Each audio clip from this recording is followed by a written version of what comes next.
Ada pressed her back against the alley wall, watching Mama Chiti's shop from the shadows.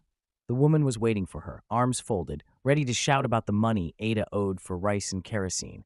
3 weeks overdue. The whole market knew. Her father had gambled away their last savings 2 nights ago, again. Now Ada had nothing, not even shame left to lose. She turned away from the main road and slipped toward the forest edge. The cursed wood. Everyone avoided it. Stories whispered about people who entered and came back changed, silent or not at all. But Ada was desperate. The shortcut would take her home without facing anyone.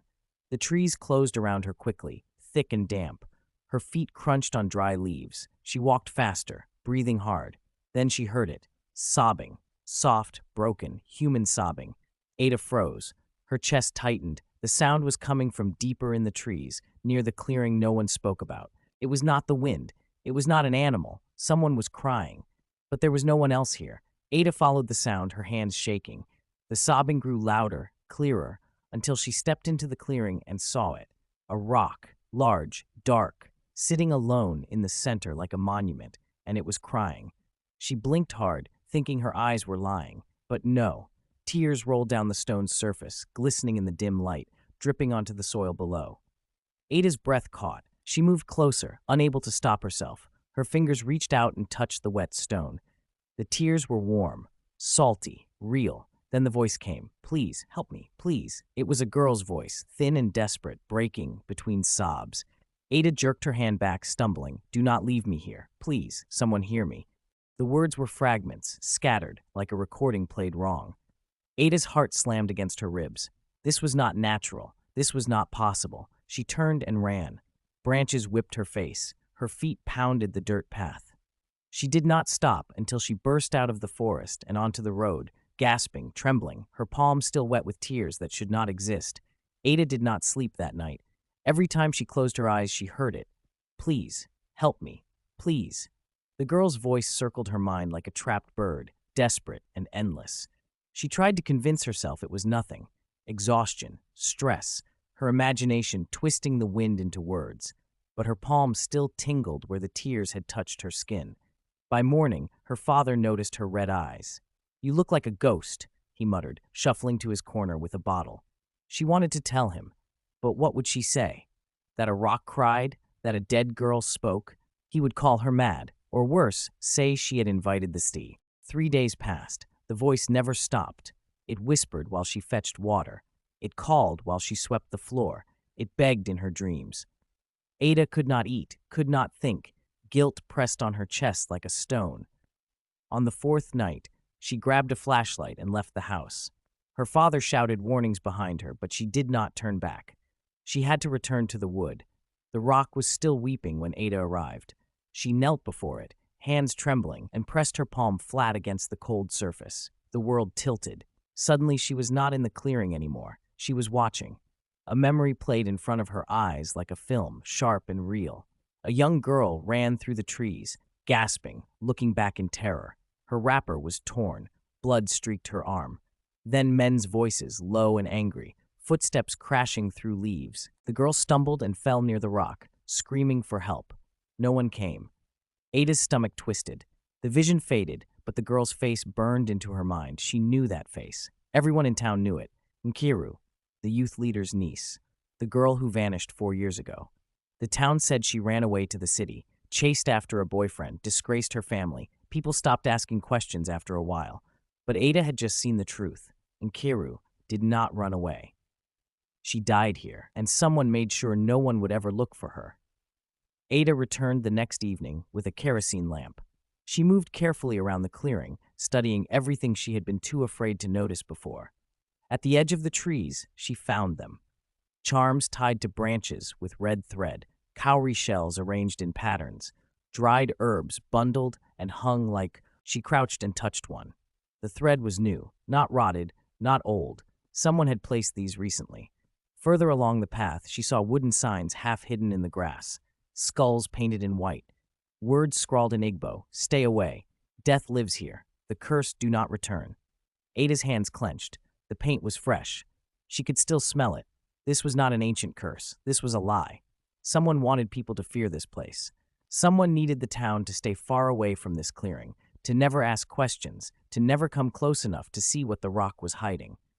Her chest tightened with anger and fear. The curse was fake, but the danger was real. Whoever planted these warnings was still watching, still protecting a secret. And now, Ada knew too much. Elder Obi appeared at Ada's door 3 days later. He smiled warmly, carrying a basket of food and an envelope thick with cash. "Ada, my daughter," he said, stepping inside without invitation. "I heard about your struggles, your father's troubles. I want to help." He set the envelope on the table. Ada stared at it, more money than she had seen in months. "You are a good girl," he continued, his voice soft and fatherly. "But people are talking. They say you have been going into the cursed wood, alone, at night." Ada's blood went cold. "That is dangerous," Elder Obi said, leaning closer. "Foolish. You could get hurt, or worse, people might think you are involved in something dark. But I can protect you. Marry my nephew. Take this money. Forget whatever you think you saw in that forest." His smile never moved, but his eyes were hard as stone. Ada understood then. He knew. He had always known. "Leave the past buried, Ada," he whispered. "For your own, it was not advice. It was a threat." Ada went back to the wood that night, knowing it was dangerous but unable to stay away. She had to see the rock again, had to understand what it wanted her to do. She was halfway to the clearing when she heard footsteps behind her.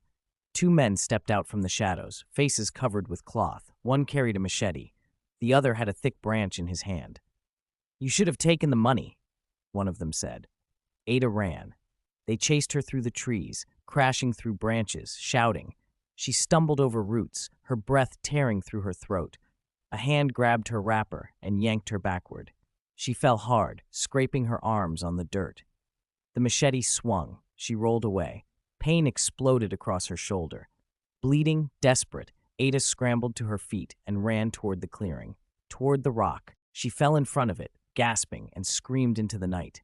"Elder Obi, the youth leader. They killed Nkiru. They buried the truth." Her voice echoed through the forest. The rock trembled beneath her hands. The men were close now, breathing hard, weapons raised.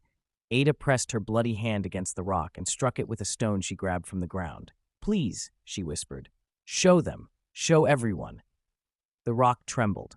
A crack appeared down its center, thin as a thread, then widening with a sound like thunder. The men froze, staring. The rock split open. Inside, wrapped in plastic and cloth, was a small pouch. Ada pulled it out with shaking hands. Her blood smeared across the surface. She tore it open. A silver bracelet fell into her palm. Nkiru's bracelet.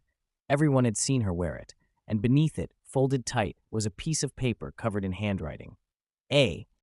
Names, dates, details, written by someone who had been there, someone who could not live with the guilt.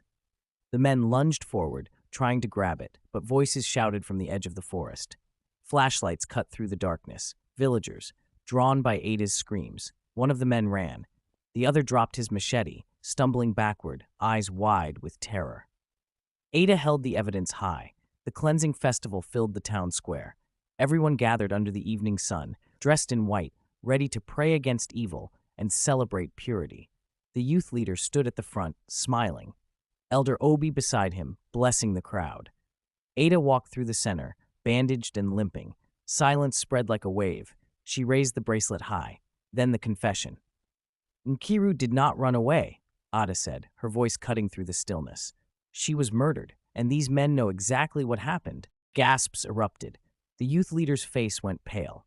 Elder Obi stepped forward, trying to silence her, but Ada read the confession aloud. Every name, every detail, every lie they had buried beneath a fake curse. Phones appeared, cameras recorded. The police, already present for the festival, moved toward the platform. The youth leader tried to run. He did not get far. Elder Obi fell to his knees, defeated.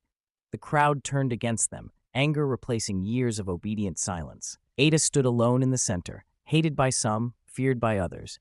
But for the first time in her life, she was free.